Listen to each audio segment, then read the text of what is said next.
The millionaire was a man who had everything. His house was bigger than most hotels, his cars were lined up like toys, and his business empire stretched across countries. People called him successful, but behind his sharp suits and expensive watch, he carried a curiosity that never left him alone. He often wondered about human nature. Were people loyal because of who they were, or were they loyal because of money and comfort? He had given his staff good salaries, clean uniforms, and a stable place to work, but he never truly knew what was in their hearts. This thought troubled him, and one evening, while sitting in his grand library with a glass of wine, he decided on an unusual plan. He would test them. The next morning he called all his staff into the main hall. They stood nervously, not sure why the master wanted to see them. The gardener, the cook, the butler, the cleaners, and the maid, they all lined up quietly. The millionaire stood at the top of the stairs, looking down at them with his usual stern face. He pulled out a shiny black card from his pocket. It was his personal credit card, the one with no limits. "Today," he said in a calm but heavy voice, "I am giving each of you this card for a few hours. Use it as you wish. Buy whatever you want. But remember, your choices will tell me more about you than your words ever could." At first the staff were stunned. They looked at each other trying to figure out if this was some kind of trick. But the millionaire's face was serious and his words carried weight. Slowly, smiles began to spread among them. The cook whispered to the gardener about finally buying a gold chain he had dreamed of. The butler thought about the latest wristwatch that he had seen in a store window. The cleaners imagined walking into boutiques they had never dared to step into. It felt unreal, like stepping into a dream where money was no longer a barrier. The millionaire handed the card to the first person, then another, until each staff member had their turn. His eyes carefully observed their reactions. Some grabbed it with trembling hands, eager to rush out. Others held it gently, still unsure if it was real. He did not explain further. He simply told them to return in the evening and show him what they had bought. Inside he was excited, almost like a child waiting for a surprise. He wanted to see their true selves. Were they greedy, humble, selfish, or kind? As the staff hurried off one by one, the millionaire sat back in his leather chair and thought deeply. His experiment was risky. They could spend thousands, maybe even millions, and he would have to cover it. But money meant little to him. What mattered was the lesson. If they all wasted it on meaningless things, he would know they valued wealth more than integrity. If even one of them used it wisely, he would know that character still existed in a world obsessed with material things. Hours passed and the mansion grew quiet. Without the usual footsteps of the staff, the millionaire felt the silence pressing in.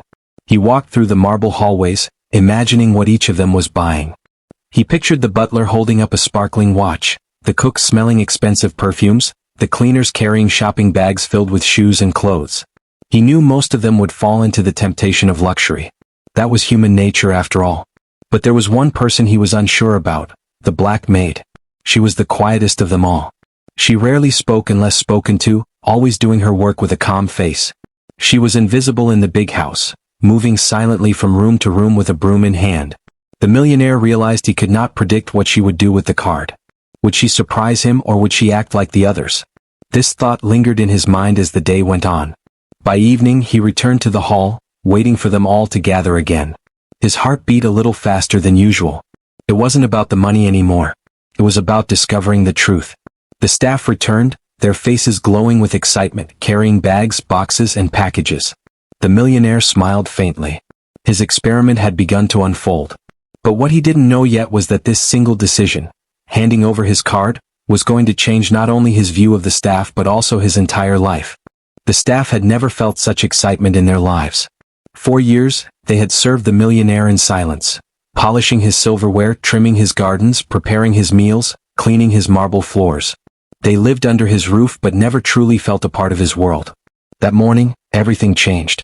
The black card in their hands felt like a magic key to a life they had only dreamed of. Some held it tightly, afraid it might vanish if they loosened their grip. Others kept looking at it as if confirming it was real. The butler, always dressed neatly in his black suit, was the first to break into a smile. He had long admired a luxury wristwatch in a glass display at the city's finest boutique. Every time he passed the shop window, he felt a pang of desire, followed by a sharp reminder that his salary could never afford it. Now, with the millionaire's card, the watch was no longer just a dream. He rushed out, already imagining the weight of it on his wrist, the gleam of it catching the light. The cook, a large man with a loud laugh, was next. He had always loved perfumes, the kind celebrities endorsed, locked away behind counters and shiny bottles. He often sprayed the free testers when passing through a mall, just to inhale the scent of a world far above his reach.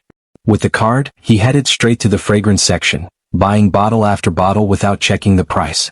He wanted to smell like wealth, to walk past people and let them know he had arrived. The cleaners, 2 young women, were different. They had always admired the stylish clothes they saw in magazines, the kind of dresses their employers wore to parties. Today they didn't hesitate. They marched into the fashion stores, trying on outfits they once only dared to fold while doing laundry. They piled bags high with shoes, handbags, and glittering jewelry, giggling like children who had stolen candy. The gardener was more practical, but even he was swept away. He bought himself a gold chain, the kind his father once wore. It wasn't something he needed for work, but it gave him pride, a sense that he too could own something grand. While the others raced through stores, the black maid remained quiet. She slipped away with no laughter, no shouts, and no bags swinging from her hands. She walked with purpose, her steps slower, her expression unreadable. The others hardly noticed her absence, too busy celebrating their sudden taste of wealth.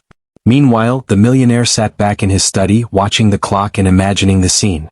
He knew exactly what they were doing, running to the places they had always dreamed of, filling their arms with treasures they never thought possible. He smiled faintly, not out of joy but out of confirmation. His experiment was unfolding exactly as he expected.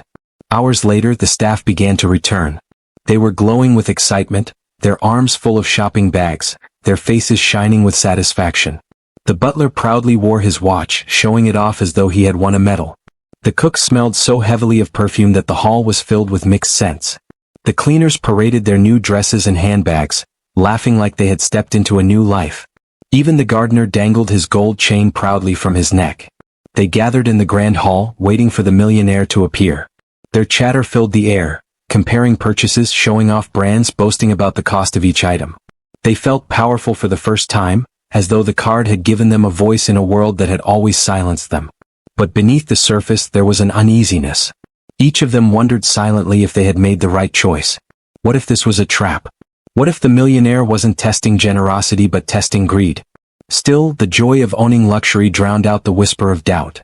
They convinced themselves that this was their moment, their chance to taste a life of wealth. What none of them noticed was the empty hands of the maid. She returned quietly, carrying no bags, no jewels, no perfumes. She stood at the edge of the hall, her eyes lowered, her face calm. The others barely gave her a glance, assuming she had wasted her chance or had been too timid to enjoy it. Little did they know, her actions would soon overshadow all their glittering purchases and touch the millionaire's heart in a way none of them could imagine. The hall buzzed with laughter, perfume, and the rustle of shopping bags, but in the millionaire's mind, the real test was only just beginning. The black maid had always been different from the rest of the staff. She spoke little, worked silently, and never tried to draw attention to herself. For years, she moved like a shadow through the grand mansion, dusting chandeliers no one noticed, polishing silverware that shone at the dinner table, and scrubbing marble floors until her hands were rough and calloused. To many she was invisible, just another servant in a wealthy man's house.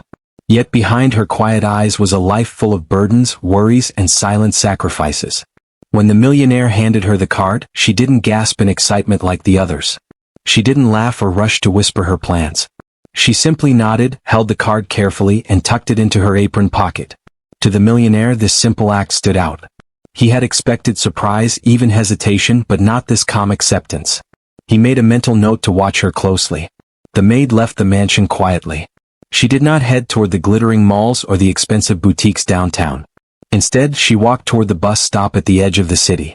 She boarded a worn-out bus filled with people carrying grocery bags and schoolchildren clutching books. The passengers had no idea that the small woman sitting among them carried a card that could buy anything in the world. To them, she was just another tired worker going home. Her destination was not luxury stores but a crowded, crumbling neighborhood far from the polished streets where the millionaire lived. It was the part of the city most people avoided. The narrow lanes with broken streetlights, children with empty stomachs playing barefoot in the dust, and mothers waiting in line at a free clinic. The maid knew this place well. She had grown up here, and though she now worked in a grand mansion, her heart had never left this community. Her first stop was a small grocery shop. The shopkeeper was startled when she began filling bags with rice, flour, cooking oil, and sugar, far more than she had ever bought before. "Are you sure you can pay for all this?" he asked cautiously, knowing her modest salary. She only smiled and swiped the black card. The machine beeped in approval and the man's eyes widened. She carried the heavy bags and walked straight to the first family she knew was struggling. A widow with 3 children opened the door, her face lined with exhaustion. When she saw the bags of food, her eyes filled with tears. "I don't know how to thank you," she whispered, clutching the maid's hands. The maid only smiled softly and moved on to the next home. Her second stop was the small clinic. She noticed a mother standing at the counter, begging the nurse to help her sick child though she didn't have enough money for the medicine. Without a word, the maid stepped forward and paid the bill with the black card. The mother broke down in tears, hugging her child tightly, while the maid walked away quietly, not wanting to be praised. She continued like this for hours, paying school fees for children who had been expelled for non-payment, buying blankets for the elderly who shivered in the cold nights, handing out clothes to families who barely had more than one set. Each swipe of the card was not for her own gain but for the relief of others. Meanwhile, the millionaire, curious about her absence, had secretly followed her. He stayed at a distance, watching her every move. Unlike the others who flaunted their new possessions, she moved humbly, her eyes fixed not on shop windows but on the faces of the needy. Each act he witnessed struck him harder than the last. He had given her the card to test her, but instead she was testing his heart without even knowing it. By the time evening fell, the maid returned home exhausted but content. She carried no bags, no jewelry, no perfumes. Only the knowledge that for one day she had eased the suffering of many. She stepped back into the millionaire's mansion quietly, just as she had left, blending into the background as if nothing extraordinary had happened. But something extraordinary had happened. Her choices were about to shake the mansion, silence her fellow workers, and break the millionaire's heart in ways he had never expected. The sun was sinking behind the city skyline when the maid stepped off the bus. Her apron was still tied around her waist, and her hair clung to her forehead with sweat, but her steps carried a quiet determination. Unlike the rest of the staff who had spent the day in glittering shops, she had chosen a different path, one the millionaire never imagined when he first handed her his limitless card. The neighborhood she entered was nothing like the polished streets where he lived. The roads were broken, the air carried the smell of dust and smoke, and houses leaned against each other like tired old men. Children with hollow eyes played barefoot with sticks and stones. A stray dog barked at a group of boys who chased after a worn-out football. This place was not a playground of luxury, it was survival, plain and raw. Her first stop was a small corner store no bigger than a closet. The shelves were half empty, stocked with the basics: rice, flour, cooking oil, lentils, sugar. She picked up a basket and began filling it until it was heavy. She chose not 1 or 2 bags of rice but 10, not 1 bottle of oil but several. The shopkeeper stared at her in confusion. He had known her for years and had never seen her buy more than the bare minimum to keep herself going. "Are you sure you can pay for this?" he asked, his eyebrows rising. The maid only nodded and swiped the card. The machine beeped and the green light flashed. The shopkeeper's mouth fell open. He couldn't believe it. She left with bags of groceries dragging down her thin arms, but she didn't stop there. She walked to a small house at the end of the lane where a widow lived with 3 children. The children's faces lit up when she handed them food.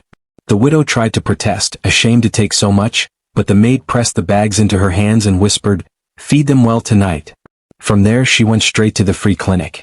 The place was crowded, full of tired mothers and crying babies. She noticed one young mother pleading at the counter. Her son, pale and weak, needed medicine she could not afford. The nurse was shaking her head, bound by rules. The maid stepped forward, placed the black card on the counter and said quietly, "Put it on this." The nurse hesitated, then swiped it. Proved. The young mother fell to her knees, clutching the maid's hands, tears rolling down her face. The maid smiled gently and moved on. Next, she stopped at a small bookshop near the school. She remembered children in the neighborhood who had been forced to drop out because their parents couldn't pay fees or buy supplies. She bought boxes of notebooks, pencils, and textbooks. With the help of the shopkeeper, she delivered them to families who had almost given up hope of ever sending their kids back to class. The children hugged the books as if they were treasures made of gold. By now the maid was exhausted. Her feet ached and her back hurt from carrying so much, but her heart was light. Every swipe of that card wasn't just a purchase, it was a lifeline for someone. Each act brought a spark of joy to people who had lived too long in shadows. What she didn't know was that the millionaire was there too. He had left his mansion and followed her in secret, curious about why she had disappeared for so long without shopping bags. From the window of his sleek black car parked at a distance, he watched everything. He saw her carrying food to hungry families, paying medical bills, handing out school supplies. He saw her wiping away children's tears and placing her rough hand gently on the shoulders of struggling mothers. Every scene struck him like a blow. He had given her the card expecting she might buy herself a dress or maybe some jewelry. Instead, she bought dignity for people who had none. His throat tightened as he realized the truth. In his world of wealth and power, he had forgotten what it meant to truly help others. By the time the maid boarded the bus back to the mansion, the millionaire sat silently in his car, shaken. He had set out to test his staff, but watching the maid, he realized it was his own soul being tested. That night, when she returned to the mansion with no bags in her hands, her colleagues smirked, thinking she had wasted her chance. They could not see the invisible treasures she carried in her heart, the smiles of children, the relief of mothers, the gratitude of families. And soon, the truth of her choices would silence every one of them. The millionaire had always thought of himself as a man in control. He controlled his business, his home, his wealth, and the lives of those who worked for him. But as he sat in his sleek black car parked at the edge of that broken neighborhood, he felt something he hadn't felt in years: helplessness. His eyes followed the maid as she moved from place to place, her thin frame carrying more than her body seemed built for, her hands lifting bags of food and medicine not for herself but for others. He had given her his card to test her loyalty, to see if she would fall into the same trap of greed as the others. Instead, she had turned the test upside down, and now it was he who felt judged. From behind the tinted glass of his car, he saw things he had long ignored. A group of children rushed toward the maid, their faces dirty but glowing with joy as she handed them loaves of bread. A grandmother, frail and trembling, clutched her hand as the maid placed medicine into her basket. A boy, no older than 10, hugged a notebook to his chest as if it were treasure. The millionaire's chest tightened at the sight. He could buy companies, build skyscrapers, and throw parties worth millions, yet he had never created smiles like the one she was creating with a few simple purchases. He shifted uncomfortably in his seat. For years, he had told himself that generosity was for charities, for foundations, for large-scale donations that bore his name on golden plaques. He had never thought about the little things: the bag of rice that could feed a family for a week, the small stack of schoolbooks that could pull a child out of despair, the price of medicine that could mean the difference between life and death. Watching the maid, he realized he had confused charity with pride. She, with her simple heart, was showing him what true humanity looked like. As the sun dipped lower, casting long shadows across the crumbling streets, he followed her footsteps carefully. He saw her stop to talk with a young mother sitting on the curb, her face buried in her hands. The maid bent down, whispered something, and then handed her a packet of food and a few bills of cash. The woman lifted her head, her tears streaming, and the millionaire caught the moment her despair turned into gratitude. It pierced him deeply, as if he had been the one sitting on the curb all along. At one point, the millionaire lowered his window just slightly, letting the raw sounds of the neighborhood drift inside his car. Children's laughter mixed with the distant cries of babies, the rumble of street vendors, the barking of stray dogs. It was messy, chaotic, alive. He realized how far removed he had become from the real world. His mansion, with its glass walls and marble floors, had kept him locked away in comfort, blind to the struggles just a few miles from his gates. And yet here was his maid, walking straight into the heart of it, unafraid, carrying light into the darkness. The longer he watched, the heavier his own heart grew. He remembered his own childhood, a time when his family had little. He remembered his mother cutting back on her meals so that he could eat. He remembered his father walking for miles to save the bus fare. But he had buried those memories under layers of wealth and success, convincing himself he had earned the right to forget. Now, watching the maid, those memories returned, raw and painful, reminding him of the man he once was before money hardened him. By the time she boarded the bus to return to the mansion, the millionaire was no longer thinking about his test. He was thinking about his failures. He had wanted to expose his staff, but the truth was he had exposed himself. His wealth had made him arrogant, blind, and cold. The maid's choices were like a mirror, showing him the emptiness of his grand lifestyle compared to the richness of her simple kindness. When the car finally pulled away from the neighborhood, the millionaire leaned back in his seat and closed his eyes. For the first time in years, his chest ached, not from stress, not from business, but from something deeper: guilt, shame, and strangely, admiration. He had spent millions trying to impress business partners, politicians, and society. Yet this quiet woman, with nothing but humility and compassion, had managed to impress him in a way no one else ever had. He knew that when she returned to the mansion, her hands empty of shopping bags, the others would laugh and mock her. They would think she wasted her chance. But he had seen the truth. She hadn't wasted anything. She had invested in people, and in doing so, she had broken through the walls around his heart. That night, as the city lights flickered on and the maid disappeared into the bus, the millionaire sat in silence, realizing the real experiment had just begun, not for his staff but for himself. By the time the staff returned to the mansion, the grand hall buzzed with excitement like never before. The butler adjusted his new luxury watch every few seconds so the gold would catch the chandelier's light. The cook reeked of perfume, so much so that the mixture of expensive scents filled the air before he even entered the room. The cleaners clutched their shopping bags proudly, showing off dresses and shoes they could never afford on their salaries. The gardener walked in with a stiff neck, his gold chain swinging proudly across his chest. They whispered, compared, and laughed, their voices carrying the sound of people who thought they had finally tasted the sweetness of wealth. To them this was victory. For once, they were the ones living like their master, and they couldn't wait to see his reaction. But the atmosphere changed when the millionaire walked into the hall. His footsteps echoed against the marble floor, and his eyes, sharp and unreadable, moved slowly across the room. He took his place at the head of the long table, and with a single motion of his hand, the chatter fell silent. "Show me," he said simply. The butler stepped forward first, lifting his wrist to show the shining watch. "It's the latest model, sir. A fine piece of craftsmanship." His voice was proud, almost defiant, as though daring the millionaire to judge him. The millionaire nodded but said nothing, his expression unreadable. The cook was next, opening a bag filled with fancy perfume bottles. "I thought I'd finally give myself the luxury of smelling like royalty, sir. These are the best in the market." He laughed nervously, but his laughter died quickly when the millionaire's eyes stayed cold. One by one, the cleaners displayed their dresses and shoes, twirling like young girls in a fashion show. The gardener dangled his chain with a grin, saying, "Something for myself, sir. A reward for my hard work." Each of them waited for praise, for approval, but none came. The millionaire only nodded and told them to step aside. The silence grew heavier with each passing moment. Finally, his gaze fell on the maid. She stood at the back of the hall, her hands folded, no bags, no jewelry, no perfume, no new clothes. Just the same faded apron she had left with that morning. The other staff turned to look at her, some with smirks, others with pity. The cook muttered under his breath, "She must have been too scared to spend anything." The butler chuckled quietly. The millionaire raised his hand and the room fell quiet again. "And you?" he asked, his voice low but firm. "What did you do with the card?" The maid hesitated, not out of fear, but because she was never used to being the center of attention. Slowly she stepped forward. "I bought food," she said softly. "Medicine. Clothes. School books." The staff broke into laughter. The cook slapped his thigh, the butler shook his head, and the cleaners covered their mouths to hide their giggles. "School books?" the gardener sneered. "She wasted the chance of a lifetime on strangers." But the millionaire did not laugh. He remained still, his eyes locked on the maid. "Why?" he asked quietly.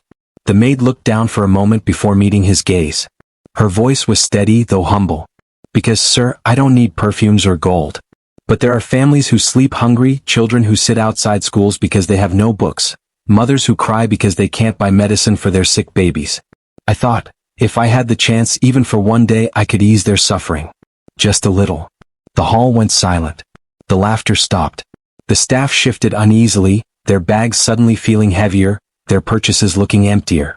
They had all thought of themselves while she had thought of others. The millionaire's throat tightened and for a moment he couldn't speak. He had planned this confrontation to expose greed, but instead, it was exposing his own blindness. He had seen her actions with his own eyes earlier, but hearing her explain them in such simple, honest words broke through whatever wall he had built around his heart. He finally spoke, his voice thick. "While the rest of you spent on yourselves, she spent on others.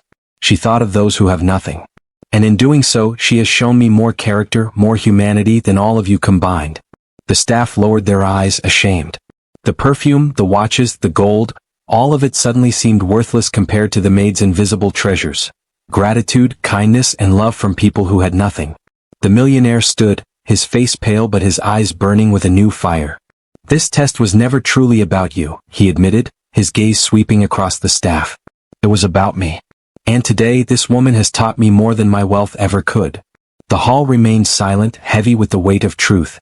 The maid bowed her head humbly, not realizing how deeply her choices had shaken her master's soul. And though the confrontation seemed to have ended for the millionaire, it was only the beginning. The hall was still. The bags of perfume, clothes, and gold now sat like silent witnesses to the selfishness of their owners.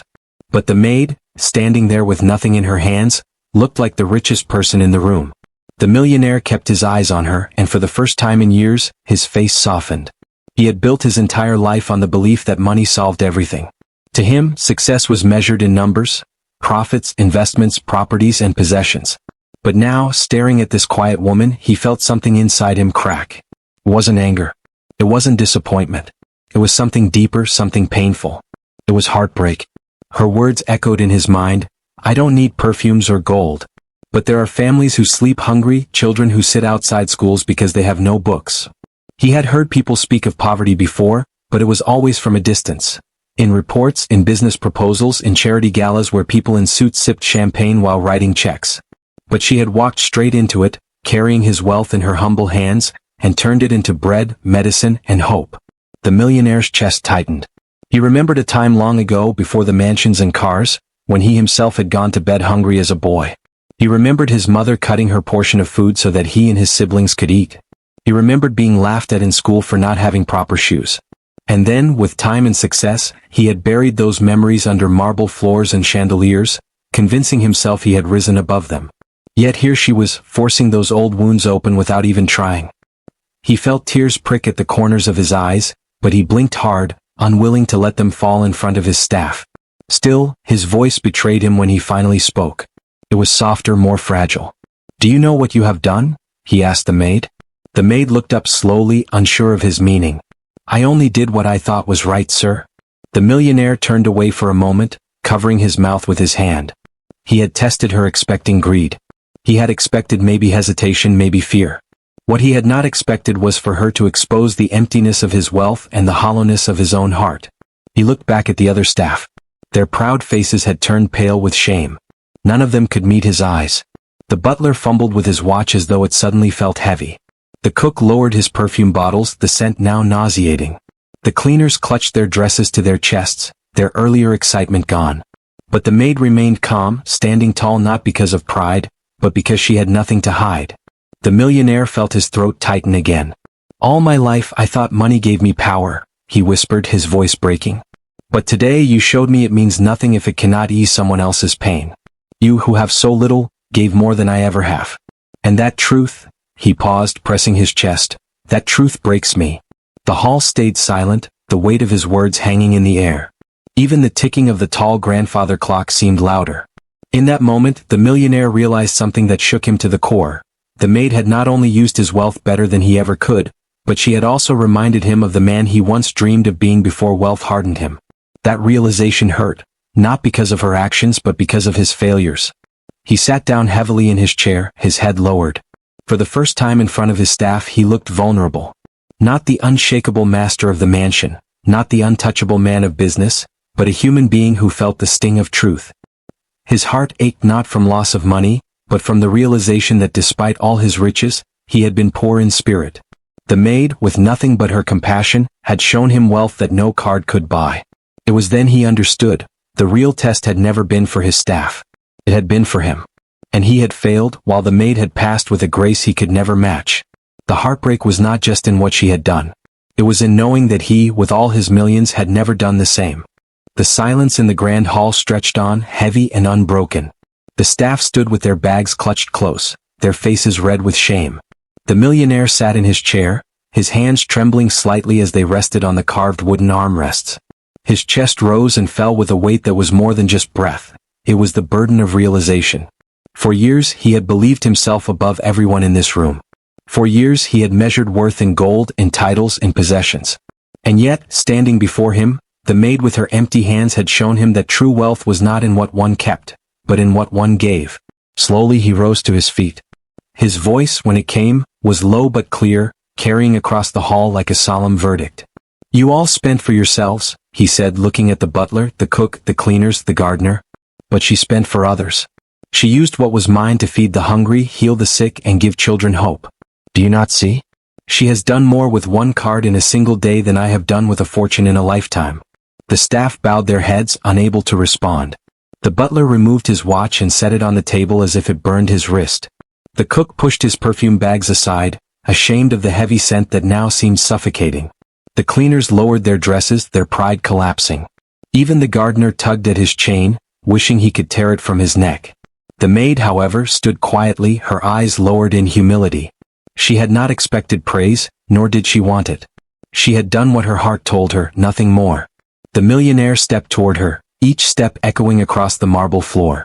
When he reached her, he stopped, his eyes searching her face. "You broke my heart," he said softly, his voice thick. "Not with anger, not with betrayal, but with truth. You reminded me of the boy I once was, the boy who knew hunger, who knew struggle. And you reminded me of the man I should have become, but didn't." The maid lifted her eyes, startled, unsure what to say. The millionaire turned to the rest of the staff. "This house has long been filled with wealth but not with humanity. Today she has reminded us all what it means to be human." His voice grew stronger, steadier. "And for that, she deserves not only gratitude but change." He looked back at the maid. "From this day forward, you will never worry about hunger, about debts, about struggling for the basics of life. I will pay off every burden you carry. Your family will be secured. And more than that," he paused, his eyes glistening, "I will dedicate part of my fortune to the very people you helped today. If you, with so little, could think of them, then I, with so much, can do nothing less." Gasps filled the hall. The staff exchanged glances, stunned. The maid stepped back, shaking her head slightly. "Sir, I did not do it for reward," she whispered. The millionaire smiled faintly, a smile tinged with sorrow and respect. "I know. That is why you deserve it all the more." He then made a decision that would change not only her life but his own. He set up a foundation in her name, one that would provide food, medicine, and education for the poor communities she cared for. The maid, who had lived in silence and shadows for so long, suddenly became the light for countless lives. In the weeks that followed, the mansion itself changed. The staff worked differently, humbled by what they had witnessed. They no longer served only for wages, but with a quiet sense of purpose. The millionaire himself was no longer the same. The walls around his heart had cracked, and through those cracks flowed compassion he had locked away for decades. But most of all, the maid remained the same, humble, quiet, gentle. Though her life had been transformed, she still moved through the mansion with the same calm steps. When asked why, she simply said, "Wealth is not for keeping. It is for giving." And the millionaire, every time he heard those words, felt both the sting of his old pride and the healing of his broken heart. The experiment had begun as a test for his staff. But in the end it had tested him. And because of the maid, he finally passed, not as a man of riches but as a man of humanity.